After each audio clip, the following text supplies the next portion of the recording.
There's no such thing as sight reading. And this is the 3-note arpeggio starting on note 1 of the A-flat major scale. We're going to go 1 octave in treble clef. Remember, don't look at an arpeggio sheet. Arpeggio sheets make you worse, just like scale sheets make you worse. Practice this away from your instrument. You don't need your instrument to do the note names and the visualization. Imagine the staff in your head. Picture it in your mind. 5 lines and 4 spaces. There's a treble clef on the left. We're going to have 4 flats, B, E, A, and D, in the key signature. That's how we know we're in the key of A flat. We're going to start on A flat, second space from the bottom with a flat on the left. Imagine it as a half note. Picture it in your mind's eye. Remember, arpeggios are always line, line, line, or space, space, space, and then they switch from lines to spaces between octaves. So A flat's the second space from the bottom. C would be the second space from the top. E flat would be the top space. Now we're switching octaves, so A flat is on the first ledger line above the staff with the flat on the left. Coming down, we have E flat, top space with the flat on the left. C is the second space from the top, and A flat is the second space from the bottom with a flat on the left.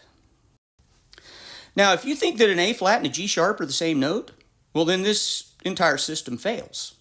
Because A flat's a space, but G sharp's a line. So if we're learning the chords in root position by visualizing line, line, line, or space, space, space, and we have an A flat arpeggio, A flat's a space, C's a space, E flat's a space, but you're thinking G sharp instead, well, you're taking the note off the space and moving it to the line. Now the system doesn't work anymore. Remember, inharmonic tones is when you have 2 different notes with the same sound. Note is synonym for notation. The notation is what does the thing look like written down. So just like the letter C in English always sounds like a K or an S, that doesn't mean that you can just not use K's and S's and just use C's all the time. You don't get to choose your own spelling. Some words are spelled with C's, some words are spelled with K's, some words are spelled with S's. We can't just get rid of the K's and S's and just use C's all the time, right? You don't get to choose your own spelling. If people that read things and people that write things can't agree on the spelling, we can't have written language. It's the same in music. Now, this is the brilliance of our modern musical notation system with the staff. The lines on the staff function as the lines on a tape measure. They allow you to immediately measure and recognize distance. When the notes are written on the staff and they're moving stepwise, they're always going to be line, space, line, space, line, space. You can always tell if you're ascending or descending stepwise motion, which is going to be a scale.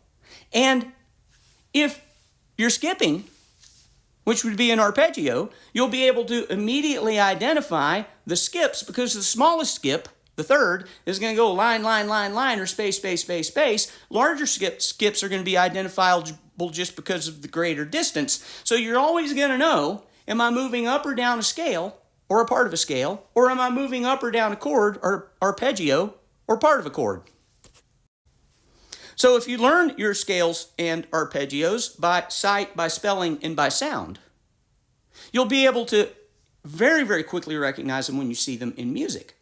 And once you recognize them, you don't have to read the notes because you learned how to spell it in advance. And you can predict what sounds are going to come next without having to hear it first because you learned the sounds of the scales and arpeggios in advance too. However, if you switch in harmonic tones, number one, you're not going to recognize it when you see it because you're not spelling it the way the people that wrote the music spell it. And because you're taking notes that are supposed to be on spaces and putting them on lines and taking notes that are supposed to be on lines and putting them on spaces, this is going to create the visual effect of spaces when you're moving stepwise and stepwise motion when you're skipping. You're not even going to know if you're stepping or skipping anymore. The entire system of music notation fails if you're switching in harmonic tones.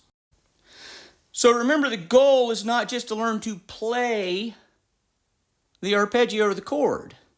For music literacy, the goal is to recognize the scale or the chord when you see it written down, or to yourself write it in a way that other people will recognize it when they see it written down by sight, by spelling, and by sound.